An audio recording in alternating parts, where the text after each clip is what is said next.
Good morning. My name is Luison Lassala. I'm Spanish, but I live in Dublin.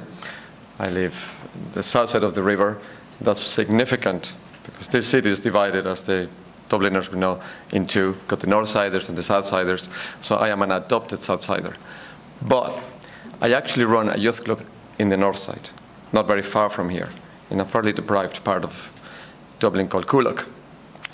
And back in 2006, one of the kids in the club comes to me and says, "Louis," that's what they call me over there, I seen you on Vivo. And I said, "You saw me where?" "Seen you on Vivo. And you know, you were saying nasty things about the other leaders. That's very naughty." And I said, "Wow." All the other kids were giggling around, and I said, "Okay, so here I am, an IT consultant who work in youth work. I'm very involved with young people, teenagers in particular, and I don't know what Vivo is." For Vivo, call it Facebook, right? 2006. So I said, if I don't know, what chance do the parents of these kids have to know what their children are doing online in this famous social networking phenomenon?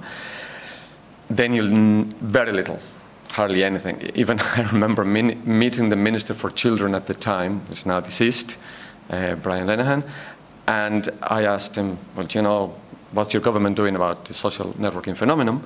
And he said, yeah, that's kind of talking to each other on the internet. And I said, good grief, right?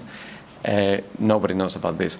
So anyway, I set up on myself to learn about Bebo and MySpace and Facebook and everything else that's out there, Moshi Monsters, Club Penguin, Girl Sense, even Miss Bimbo, and actually coach parents. Because, as Marlene told us at the start of the talk, if there is one area, I think, where parents need third-party experts, is this one, right? And I'm very honored to be invited to this fantastic group to share with you, this wonderful group of people about how we can help parents be better parents. Right? Now, we've heard a lot about technology from Baba. It's fantastic. The one message I wanted to bring to you, he has already mentioned, so I will reinforce it, and it's very simple. In this day and age, in the 21st century, we parents must endorse technology. We have to embrace technology. We cannot bury the head in the sand and hope that is not happening. And I'm saying this because one of the talks I gave, a few years ago, one of the parents told me, after me talking for an hour and lots of questions and answers and so on, he said, "Look, Louis, I don't know what the fuss is all about. In my home, there is no issue. We just don't have the internet. And that's it. Problem solved." Right? And I see you all saying, no. Right? Now, then there were no mobile phones, there was no there were mobile phones, yeah, of course, but there was no smartphones, there was no Wi-Fi, it was all controlled at home, pretty much. You had the library, you had the school, but you would hope it would be controlled. Now, it's not the case. People have the internet in their pockets, children and adults. So, the fact that in your home you think you're in control doesn't mean your child is safe, obviously, right? So, unless we are involved, unless we get into it, unless we do it with them, we will never be able to appreciate the risks they are facing, right, by using this technology. Of course, it's not all bad. There's a lot of good stuff. That's why we use it. But we need to appreciate there is some things that might not be very healthy for our children, and we need to be there with them. And this is why I think our talks, Babas and I, are in personal care. Because if we want to care for our children, this is one area we cannot neglect, big time, right? So, I am also going to tell you that I firmly believe it's not so challenging. Like, our generation have now pretty much endorsed technology. Okay, who doesn't have a mobile phone, a smartphone here? Put up your hand if you dare, right? We all have smartphones. We can all have access to the internet. We are doing it. We all have televisions, remote controls, beautiful digital cameras. So it's not such a challenge. It's not overpowering. I think we are much better positioned to help our children than our parents or the children's grandparents. As we heard from Eileen, they really have it difficult, but we don't, so we've no excuse, right? We use technology already. And I think we all now appreciate, because it is so much part of our life, we do appreciate it's very much part of our children's life. It's not an option. I saw on YouTube a documentary, a little, very short clip from a school in Madrid, where all the third grade, as you call them in the States, or third class in Ireland, got an iPad. And the children made a video to explain to their parents why the iPad is going to help them. Many reasons. They don't have to carry this big bag with all the heavy books, and they're going to learn together, they're going to share things with each other. But it's very much part of their life, technology. Well, I think we know that. Baba said it, and I don't have to explain. But what I do need to emphasize is that you need to be there with them when they are learning. And this is the key message from my presentation, that you need to you need to be there. And I like to use the analogy of teaching a child to swim. Have you ever thrown a baby into a pool and expect him to swim? Is it more likely that you will get into the pool first and hold the baby, the 1 or the 2-year-old, and show him the movements, hold him there, be there with them? You never dream of throwing him to the pool. I have seen babies being thrown into a pool, and I was horrified. My niece got this into her head that for safety, her child, my grandnephew, was going to learn to swim at the age of 1. So she went to this swimming lesson where they throw the baby and they expect the baby to turn around and kind of float and move. And I was horrified. The baby was crying like a... But, so in the digital world, we need to do the same. We need to be there with them. We need to act with them. We need to learn with them. For those of you who have teenage sons, I don't know if you've ever given the keys of the car to your 12-year-old and said, off you go, drive. No, you sit in the car, you give them the keys, but you sit in the car with them, and you drive with them, and you teach them what to do, and so on. So the same here, right? We need to be there with them. Now, as Baba mentioned, there are boundaries, there are ways of behaving online which are important. Every social relationship has an etiquette. So on the online world, we can call it, we have an etiquette. So if you bring your daughter to a party, birthday party, her friends, and she starts sticking her fingers into the cake, or scribbling with the crayons on the wall, and you say, honey, that's not the way you behave at a party. Well, the same online. You could teach them how to behave online. There's an etiquette of behaving online, right? And it's tried and tested. And one example I use very often in my talks is, if you see your 12-year-old darling out in the park outside from your front top window, you see her hanging around with a bunch of 20-somethings, sharing on their smartphones all the pictures from the party last weekend, the disco. These 20-somethings will be up to God knows what. And you're saying, honey, just come home, okay?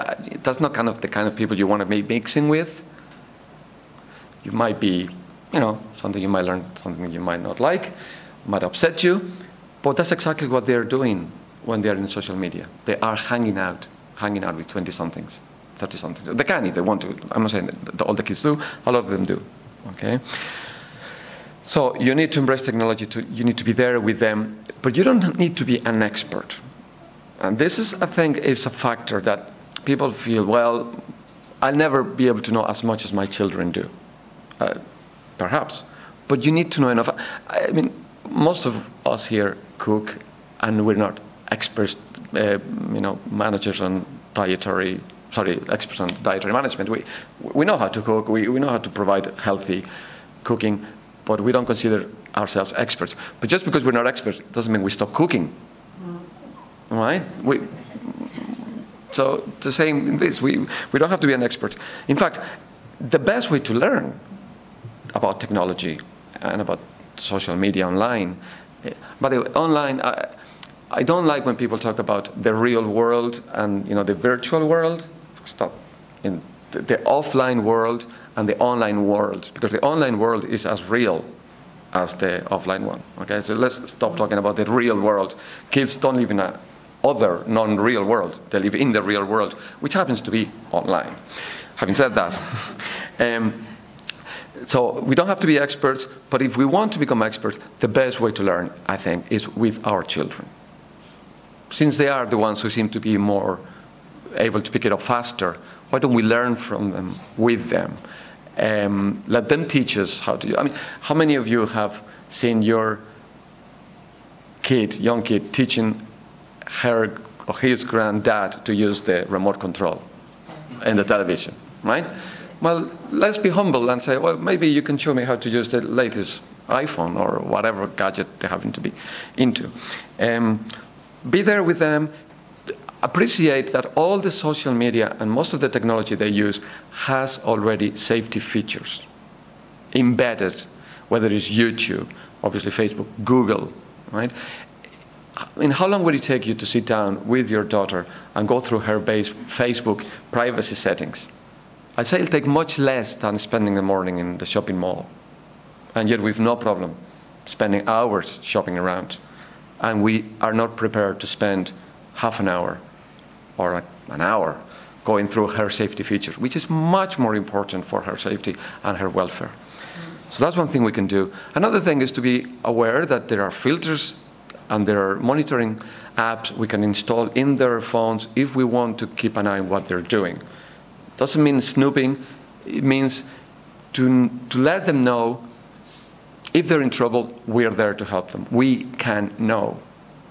And sometimes even having that sort of monitoring software can be a deterrent for children doing stupid things.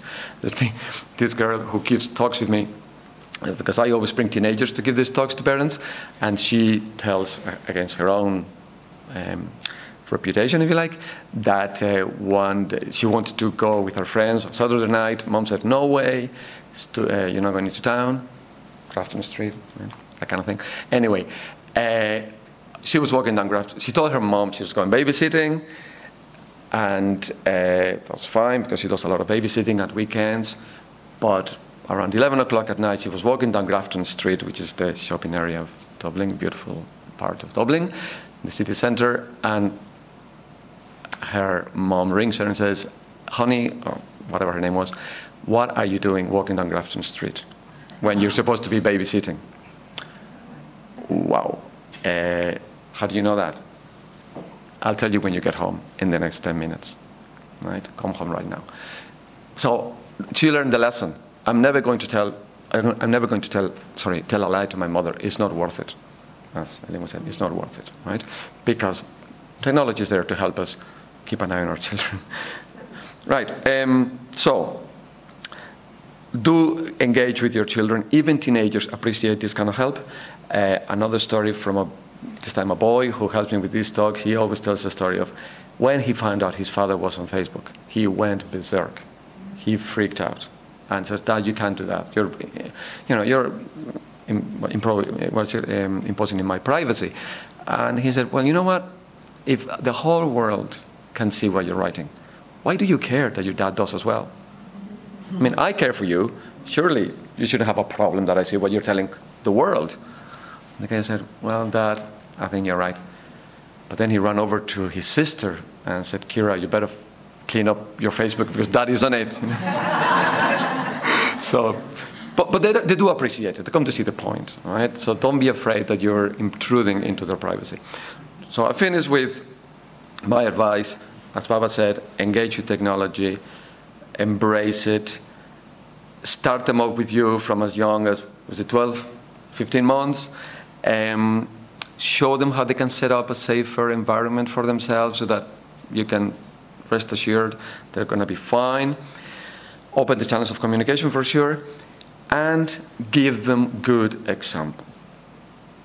I think this is crucial. as parents, this is one area we need to give good example. Don't be on your mobile phone during meals. Don't be stuck on your iPad. Don't be saying silly things. Don't have a dual personality online and offline. Be who you are wherever you are.